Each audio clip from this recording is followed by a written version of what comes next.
बिस्मिल्लाहिर्रहमानिर्रहीम। अज़ीज़ तलबा अस्सलाम वालेकुम। आज का जो हमारा सबक है पाकिस्तान के मौसम। कल हमने अपने सबक का तारुफ़ पढ़ा था, आज हम इसके अल्फाज मानी पढ़ेंगे। सबक के पहले ही सफ़े पर आप देख रहे हैं कि ख़ास अल्फाज लिखे हुए हैं। ये वो अल्फाज हैं जो इस सबक में इस्तेमाल हुए हैं और मुश्किल अल्फाज हैं। इनके मानी मैं आपको बता देता हूँ। सबसे पहले मखलूक़ात, मखलूक की जमा है।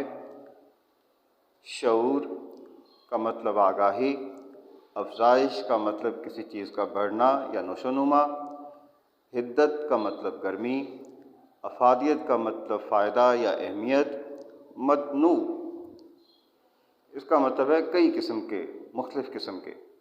इनक़ता, इनक़ता के मानी हैं काटना या अलग करना। काम व दहन, काम व दहन के मानी है काम और मुँह, दहन जो है वो मुँह को कहते हैं। झुलस जाना, जल जाना।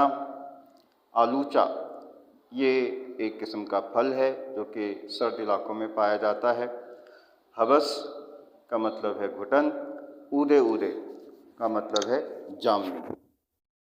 इन अल्फाज में काम व दहन एक ऐसा मुश्किल लफ्ज़ है जिसकी वजाहत मैं ज़रूरी समझता हूँ। ये कुछ इस तरह से सबक में इस्तेमाल हुआ है। वो गरम गरम खस्ता चनों और मूंगफली से काम व दहन की तवाज़ो करते हैं।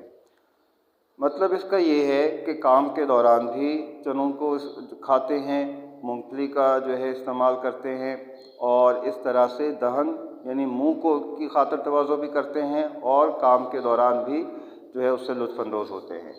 तो काम और दहन से मुराद यहाँ पर यह है कि काम और मुँह दोनों की खातिरदारी जो है वो मूंगफली से और गर्म चनों से करते हैं।